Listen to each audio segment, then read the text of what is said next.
मुंबई महापालिकेसाठी भाजप आणि शिवसेना एकत्र गटनोंदणी करणार असल्याची माहिती मिळते। सोमवारी शिवसेना आणि भाजपचे नगरसेवक हे मुंबई महापालिकेमध्ये जमतील। त्यानंतर मुंबई महापालिकेमधून कोकण भवनाला एकत्र गटनोंदणीसाठी नगरसेवक जाणार असल्याचं समजतंय। महानगरपालिका निवडणुकीनंतर मीरा भाईंदर शहरातील राजकारणानं वेगळीच कलाटणी घेतली आहे। मराठी महापौर या मुद्द्यावरती पेटलेला संघर्ष आता निर्णायक टप्प्यावरती येऊन ठेपलाय। गेल्या काही दिवसांपासून मराठी एकीकरण समितीकडून मराठी महापौर द्यावा अन्यथा रस्त्यावरती उतरून आंदोलन केलं जाईल असा ठाम इशारा दिला जात होता। मात्र कालच्या घडामोडींमुळे भाजपनं हा इशारा साफ धुडकावल्याचं स्पष्ट झालंय।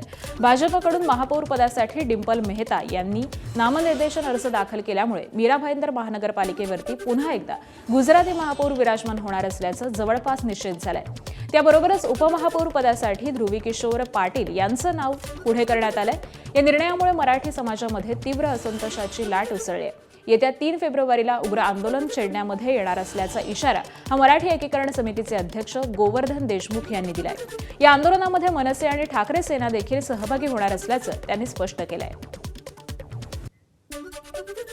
आमची भूमिका स्पष्ट आहे। याला आम्ही विरोध करणार। 3 तारखेला असं एकीकरणनी हे केलंय, डिक्लेअर केलंय की आम्ही मोर्चा काढणार, मोर्चा आम्ही काढणार। त्यामुळे मराठीसाठी हा कुठला पक्षाचा विषय नाही, हा मराठी माणसाचा विषय आहे। महाराष्ट्रामध्ये मला फक्त तुमच्या माध्यमातून देवेंद्र फडणवीस असतील, आमदार जे सभागृहामध्ये बसत असतील त्यांच्यासाठी चेतावणीची घंटा आहे, लक्षात घ्या। आणि आज डिंपल मेहता अखेर अधिकृतरित्या त्यांनी महापौर पदाचा अर्ज भरलेला आहे आणि सगळीकडे माध्यमावरती ते तुम्ही दाखवलेलं आहे। आम्ही याचा निषेध करतो। आता वेळ आहे उग्र आंदोलनाची आणि हे आंदोलन येत्या 3 तारखेला आम्ही जाहीर केल्याप्रमाणे माननीय पोलीस अपर आयुक्त यांच्याकडे आम्ही अर्ज दिलेला आहे। पोलिसांना देखील आम्ही अर्ज दिलेला आहे, महानगरपालिकेला अर्ज दिलेला आहे। हे आंदोलन हा जो मोर्चा आहे 3 फेब्रुवारी रोजी होणार आहे आणि जर मराठी माणसाला वाटत असेल की हे शहर आपले मराठी म्हणून टिकली पाहिजे तर मला खात्री आहे की हे शहर टिकवण्यासाठी, मराठी अस्तित्व टिकवण्यासाठी हा लढा मोठा होईल। भिवंडी महानगरपालिकेतील सत्ता समीकरण अजूनही धुसरच आहेत। काँग्रेस, राष्ट्रवादी काँग्रेस, शरद पवार पक्ष आणि समाजवादी पार्टी या पक्षांनी एकत्र येत भिवंडी सेक्युलर फ्रंटची स्थापना करत बहुमताचा आकडा गाठला। मात्र आता समाजवादी पक्षाच्या 6 नगरसेवकांनी आमदार रईस शेख यांच्या विरोधामध्ये भूमिका घेतली आणि अचानकपणे ते नॉट रिचेबल झाले।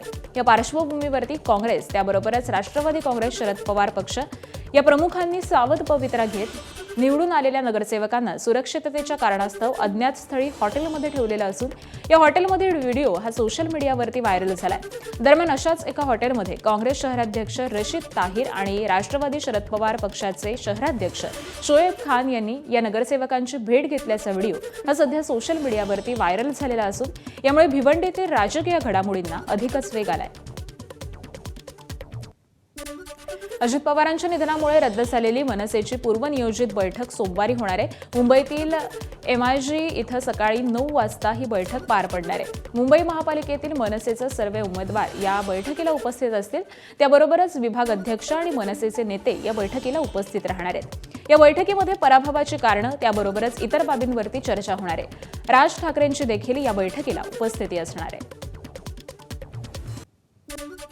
पिंपरी चिंचवड महापालिकेतील भाजपच्या गटनेतेपदी प्रशांत शितोळे यांची निवड करण्यात आली आहे। भाजपचा गटनेता हा सभागृह नेता असणार आहे, त्यामुळे शितोळे हे सभागृह नेते असणार आहेत। पिंपरी चिंचवड महापालिकेमध्ये दुसऱ्यांदा भाजपची एकहाती सत्ता आली आहे। भाजपचे सर्वाधिक 84 नगरसेवक हे निवडून आलेत। प्रशांत शितोळे हे पूर्वी राष्ट्रवादी काँग्रेस पक्षामध्ये होते। प्रभाग क्रमांक 32 सांगवी गावठणमधून 3 वेळा ते निवडून आलेले होते। त्यांनी स्थायी समितीचं अध्यक्षपद देखील भूषवलेलं आहे। महापालिका निवडणुकीपूर्वी त्यांनी भाजपमध्ये प्रवेश केला होता। चिंचवड विधानसभा मतदारसंघातील प्रभाग 32 सांगवी गावठणमधून ते भाजपकडून निवडून आलेले आहेत आणि त्यांची ही 4थी टर्म आहे। अहिल्यानगर महापालिकेच्या महापौर आणि उपमहापौर निवडीमध्ये सध्या सर्वांचं लक्ष लागलंय। 6 फेब्रुवारीला निवड होणार असली तरी 2 फेब्रुवारी ही अर्ज भरण्याची अंतिम मुदत असून अद्याप एकही अर्ज हा दाखल झालेला नाही। राज्याचे मुख्यमंत्री अजित पवार यांच्या निधनामुळे राष्ट्रवादी पक्षावरती शोककळा पसरलेली असून अंतिम दिवशीचा अर्ज हा दाखल होण्याची शक्यता आहे. 68 पैकी 52 जागांवरती भाजप राष्ट्रवादी युतीला बहुमत मिळाल्यामुळे महापौर पद हे युतीकडे जाणार हे निश्चित झालंय. मात्र ओबीसी महिला आरक्षणामुळे महापौर भाजपचा की राष्ट्रवादीचा होणार याची उत्सुकता ही आता शिगेला पोहोचली आहे. रायगड जिल्ह्यामध्ये महाविकास आघाडीमध्ये कोणतीही बिघाडी नसल्याचं स्पष्ट करत शेकापचे नेते जयंत पाटील यांनी आघाडी मजबूत असल्याचा विश्वास व्यक्त केलाय. जे उमेदवार देण्यात आले आहेत ते आघाडी म्हणूनच दिलेले असून काही ठिकाणी सेनेनं शेकापची तर काही ठिकाणी शेकापनं सेनेची निशाणी घेतल्याचं त्यांनी स्पष्ट केलंय. त्याबरोबरच काही मतदारसंघामध्ये चौरंगी तर काही ठिकाणी पंचरंगी लढत होणार असली तरी शेकापचे मतदारसंघ अबाधित राहतील असा दावा त्यांनी केलाय. माणगावच्या मोरबा मतदारसंघातील उमेदवारांनी ऐनवेळी दगा दिल्याची टीका करत त्यांना चोख उत्तर दिलं जाईल असा इशारा देखील जयंत पाटील यांनी दिलाय. आम्ही संघटन या ठिकाणी उभं केलेलं आहे आणि मला वाटतं की ज्या पद्धतीची वातावरण आहे, ज्या पद्धतीचं बघितल्यानंतर या ठिकाणी चौरंगी पंचरंगी निवडणूक या जिल्ह्यामध्ये होते. शेका पक्षाचे जे आहेत मतदारसंघ ते अबाधित राहतील. महापालिका निवडणुका नुकत्याच पार पडल्या असून आगामी जिल्हा परिषद आणि पंचायत समितीच्या निवडणुकांसाठी राजकीय पक्षांकडून मोठ्या प्रमाणावरती प्रचार करण्यात येतोय. दरम्यान आगामी निवडणुकांच्या प्रचार सभेमध्ये सोलापुरात मोहिते पाटील विरुद्ध जयकुमार गोरे यांच्यामध्ये संघर्ष पाहायला मिळतोय. आगामी निवडणुकीमध्ये विरोधकांचा सुपडा साफ करायचा असा इशारा धैर्यशील मोहिते पाटील यांनी दिलाय. येत्या 7 तारखेला आपल्याला 9 जिल्हा परिषदेचे आणि 18 पंचायत समिती सदस्य निवडून द्यायचे. आणि पुढच्यांचं काय करायचंय ऐकू येत नाही. सुपडा साफ करायचा आपल्याला. लाडकी बहीण योजनेवरून देखील शरद पवारांच्या राष्ट्रवादीचे खासदार धैर्यशील मोहिते पाटील आणि पालकमंत्री जयकुमार गोरे यांच्यामध्ये जुगलबंदी सुरू झाली. प्रचार सभेमध्ये धैर्यशील मोहिते पाटलांनी लाडकी बहीण योजनेच्या नावे मतं मागताच पालकमंत्री जयकुमार गोरे यांनी चांगलाच समाचार घेतलाय.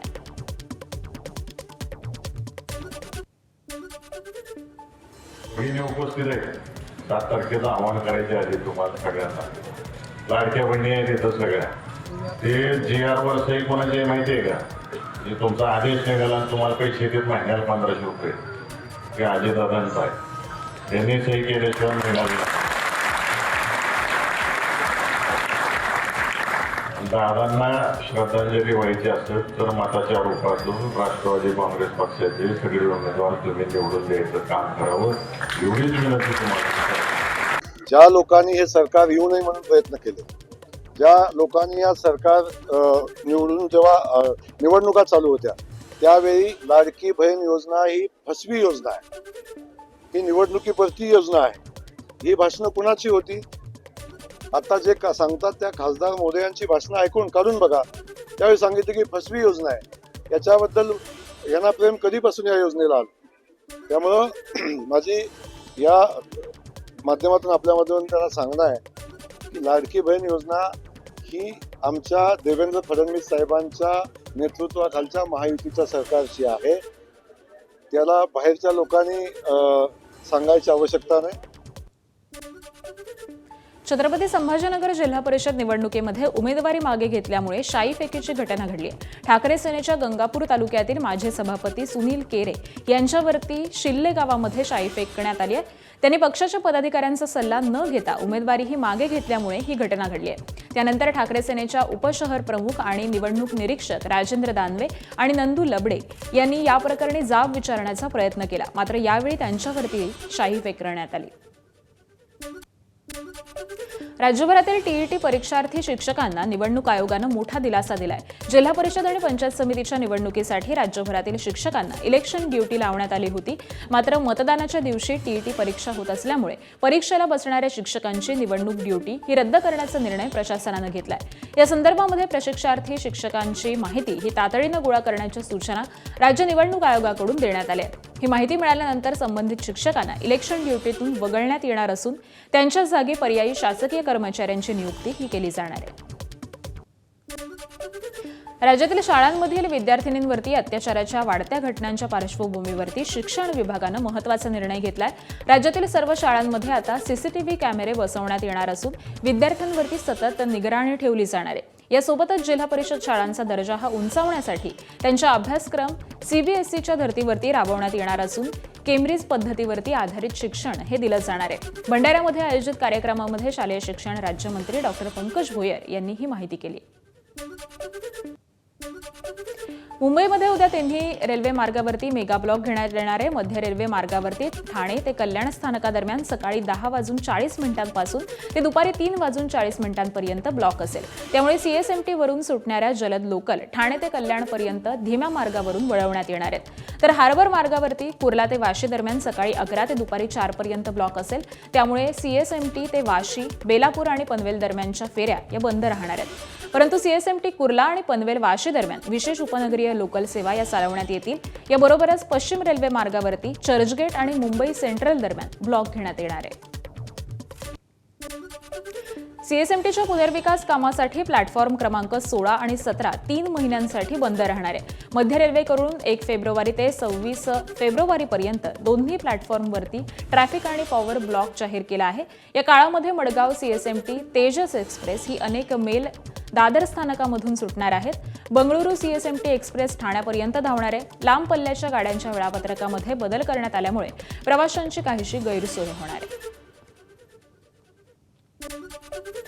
यवतमाळ जिल्ह्यातील शेंदूरसनी ग्रामपंचायतीतील बनावट जन्म नोंदणी प्रकरणाला एक वेगळं वळण मिळालंय. तब्बल 27,000 जन्मनोंदी ऑनलाईन केल्याचा प्रकार हा उघडकीस आल्यानंतर उमरखेड तालुक्यातील भवानी इथं अशाच प्रकारच्या बनावट नोंदी आढळून आल्यात. या प्रकरणाच्या तपासासाठी गठीत विशेष पथकानं बिहार, उत्तर प्रदेश, मध्य प्रदेश त्याबरोबरच पुणे आणि मुंबईमध्ये छापे टाकले. या प्रकरणी आतापर्यंत 13 आरोपींना अटक करण्यात आलेली आहे आणि शेवटच्या टप्प्यामध्ये मुंबईत अटक करण्यात आलेल्या तिघांना न्यायालयानं कारागृहामध्ये रवानगी केलेली असून आणखी आरोपींचा शोध हा सध्या सुरू आहे. यवतमाळ जिल्ह्यातील आशा वर्करनी आपल्या प्रलंबित मागण्यांसाठी प्रशासनाविरोधामध्ये आंदोलन पुकारले. विविध मागण्या अनेक दिवसांपासून प्रलंबित असल्याचा आरोप करत 27 जानेवारीपासून जिल्हा परिषदेसमोर बेमुदत धरणे आंदोलन सुरू आहे. मागण्या मान्य करून अंमलबजावणी होईपर्यंत आंदोलन सुरूच ठेवणार असा इशारा आशा वर्कर्सने दिलाय. तर दरम्यान प्रशासनानं तात्काळ सकारात्मक निर्णय घ्यावा अशी ठाम मागणी आंदोलनकर्त्यांकडून सध्या करण्यात येते. मुंबईच्या अंधेरी पूर्वेतील पंप हाऊस परिसरामध्ये पाळीव कुत्र्याच्या हैदोसामुळे नागरिकांमध्ये भीतीचं वातावरण पसरलंय. अंबिका टॉवरजवळ राहणाऱ्या एका महिलेच्या पाळीव कुत्र्यानं मागील काही दिवसांमध्ये रस्त्यावरून जाणाऱ्या 4 जणांवरती हल्ला करत चावा घेतल्याची घटना घडली आहे. या हल्ल्यामध्ये 4 जण जखमी झालेले असून या प्रकरणी एमआयडीसी पोलिसांनी कुत्र्याच्या मालकीण महिलेविरोधामध्ये गुन्हा दाखल केलाय. तर परिसरातील नागरिकांनी कठोर कारवाईची मागणी केलेली असून पोलीस हा पुढील तपास सध्या करतायत. 60 लाखांच्या सोन्याची लूट करणाऱ्या टोळीला बीड पोलिसांनी अटक केली आहे. 4 दिवसांपूर्वी माजल गावामध्ये सराफा व्यापाऱ्याला कोयत्याचा धाक दाखवत दागिने लुटण्यात आले होते. या प्रकरणामध्ये 4 आरोपींना अटक करण्यात आलेली असून त्यामध्ये एका कारागिराचा देखील समावेश आहे. शेअर मार्केटमधील कर्ज फेडण्यासाठी दरोडा टाकल्याचं तपासामध्ये उघड झालंय. पोलिसांनी आरोपींकडून 18 तोळे सोनं जप्त केलेलं असून आणखी एका आरोपीच्या शोधासाठी विशेष पथक हे रवाना करण्यात आलंय. धुळे पोलिसांच्या स्थानिक गुन्हे शाखेनं मध्य प्रदेशामधून गुजरातकडे नेल्या जाणाऱ्या विदेशी दारूच्या मोठ्या साठ्यावरती धडक कारवाई केली आहे. धुळे जळगाव बायपासवरती सापळा रचून पोलिसांनी टाटा कंपनीच्या कंटेनरमधून बिअरचे 400 बॉक्स हे जप्त केले. या बिअरची किंमत ही 40,39,000 रुपये इतकी आहे. या प्रकरणी आरोपी अजय वानखेडेला अटक करण्यात आली आहे. वाशिम जिल्ह्यामध्ये समृद्धी महामार्गावरती उभ्या वाहनांमधून डिझेल चोरी करणाऱ्या आरोपीला पोलिसांनी अटक केली आहे. 8 डिसेंबरच्या रात्री चोरीचा प्रयत्न होत असताना गस्तीवरील पोलिसांच्या सतर्कतेमुळे आरोपी घटनास्थळी आपली स्विफ्ट डिझायनर कार ही सोडून फरार झाला. तर या प्रकरणी मालेगाव पोलीस ठाण्यामध्ये गुन्हा दाखल करण्यात आलेला होता. तपासादरम्यान जालना जिल्ह्यातील टेंभुर्णी इथं अलीम खान मुस्ताफ खान पठाण याला ताब्यात घेण्यात आले. तर चौकशीत आरोपीनं मालेगावसह वैजापूर हद्दीमध्ये 4 डिझेल चोरीचे गुन्हे हे कबूल केल्याची माहिती ही पोलिसांनी दिलेली असून पोलिसांनी वाहनासह 12,000 रुपये रोख मुद्देमाल हा देखील जप्त केला. नाशिकमध्ये गोदावरी नदीच्या जन्मोत्सवानिमित्त रामतीर्थ गोदावरी सेवा समितीच्या वतीनं भव्य गोदा आरतीचं आयोजन करण्यात आलंय। या कार्यक्रमाला केंद्रीय पर्यटन मंत्री गजेंद्र सिंह शेखावत आणि महिला आयोगाच्या अध्यक्षा विजया रहाटकर हे देखील उपस्थित होत्या। तर यावेळी 1100 महिलांनी गोदावरी नदीच्या भव्य आरतीवेळी उपस्थिती दर्शवली। वाशिमच्या सोनल प्रकल्पातील पाणीसाठा दिवसेंदिवस कमी होतोय। सोनल प्रकल्पाच्या कालव्यावरील रब्बी हंगामाचं क्षेत्र हे यंदा वाढलेलं असून यामुळे पाण्याची मागणी देखील वाढली आहे। तर आतापर्यंत प्रकल्पातील जवळपास 40% पाणीसाठा कमी झालाय। या प्रकल्पावरती अवलंबून असलेल्या अनेक गावांना पाण्याचा पुरवठा केला जातोय। मात्र वाढत्या पाण्याच्या मागणीमुळे येत्या उन्हाळ्यामध्ये पाणी टंचाई निर्माण होण्याची शक्यता ही परिसरातील नागरिकांनी व्यक्त केली आहे। तर पाणी टंचाईची परिस्थिती उद्भवल्यास नागरिकांसोबत जनावरांना पिण्याच्या पाण्याचा देखील प्रश्न निर्माण होणार असल्याची भीती ही सध्या व्यक्त करण्यात येते। हिमाचल प्रदेशामध्ये बर्फवृष्टी सुरूच असून शिमल्यातील नवार खोऱ्यावरती बर्फाची पांढरी चादर पसरल्याचं दृश्य दिसतंय। नवार खोऱ्यातील नयनरम्य दृश्य ही कॅमेऱ्यामध्ये कैद झाली आहे। भारतानं अखेरच्या T20 सामन्यामध्ये न्यूझीलंडचा 46 धावांनी धुव्वा उडवून 5 सामन्यांच्या मालिकेवरती 4-1 असं निर्विवाद वर्चस्व गाजवलं। या सामन्यामध्ये भारतानं दिलेल्या 272 धावांच्या आव्हानांचा पाठलाग न्यूझीलंडच्या फलंदाजांना झेपला नाही। त्यांचा अख्खा डाव हा 225 धावांमध्ये आटोपला। भारताचा हा मालिका विजय T20 विश्वचषकासाठी आत्मविश्वास उंचावणारा ठरलाय। तर भारताच्या ईशान किशननं T20 आंतरराष्ट्रीय सामन्यांच्या कारकिर्दीतलं आपलं पहिलं शतक हे अवघ्या 42 चेंडूमध्ये साजरं केलं। ईशान किशननं 43 चेंडूमध्ये 6 चौकार आणि 10 षटकारांसह 103 धावांची खेळी उभारली। तर कर्णधार सूर्यकुमार यादवनं 63, हार्दिक पांड्यानं 42 धावांची खेळी करून त्याला छान साथ दिली आणि त्यामुळेच भारताला 20 षटकांमध्ये 5 बाद 271 धावांची मजल मारण्यात आली। भारताकडून अर्शदीप सिंगनं 5 तर अक्षर पटेलनं 3 फलंदाजांना माघारी धाडलं। पुन्हा एकदा साडेमाडे 3 हा चित्रपट आता पुन्हा एकदा 13 फेब्रुवारीला प्रदर्शित होणार आहे। यापूर्वी चित्रपट 30 जानेवारीला प्रदर्शित होणार होता। मात्र अजित पवारांच्या अपघाती निधनामुळे अनेक सिनेमांनी आपलं प्रदर्शन हे थांबवलं होतं। त्यामुळे पुन्हा एकदा साडेमाडे 3 या चित्रपटाचंही प्रदर्शन थांबवण्यात आलं होतं।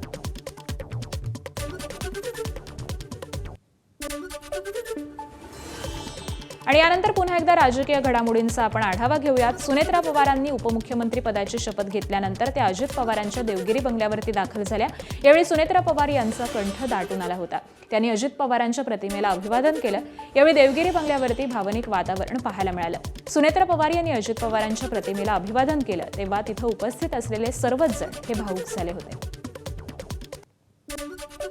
मुख्यमंत्री देवेंद्र फडणवीसांनी देवगिरी बंगल्यावरती जात उपमुख्यमंत्री सुनेत्रा पवारांची भेट घेतली। सुनेत्रा पवारांच्या शपथविधीनंतर मुख्यमंत्र्यांनी त्यांच्यासोबत चर्चा केली।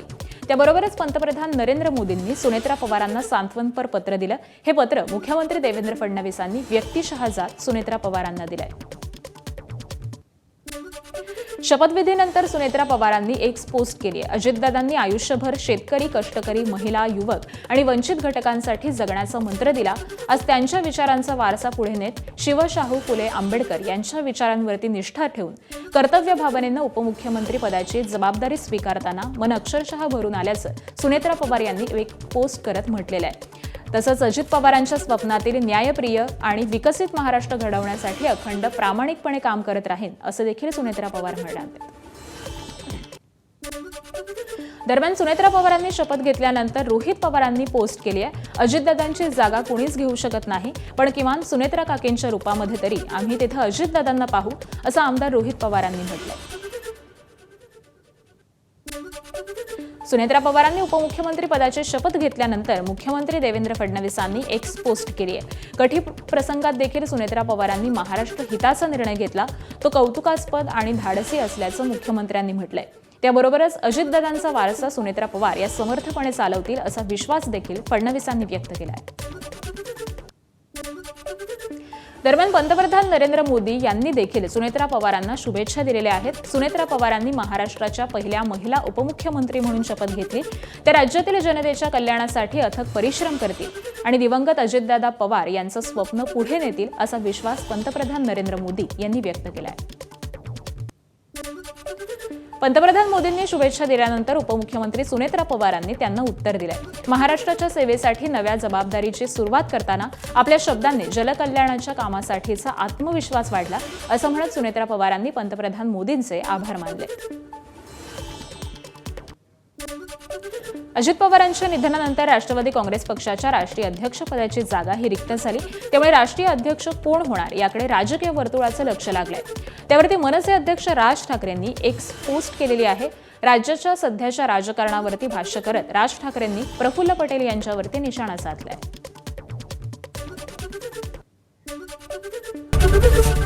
एबीपी माझा, उघडा डोळे बघा नीट.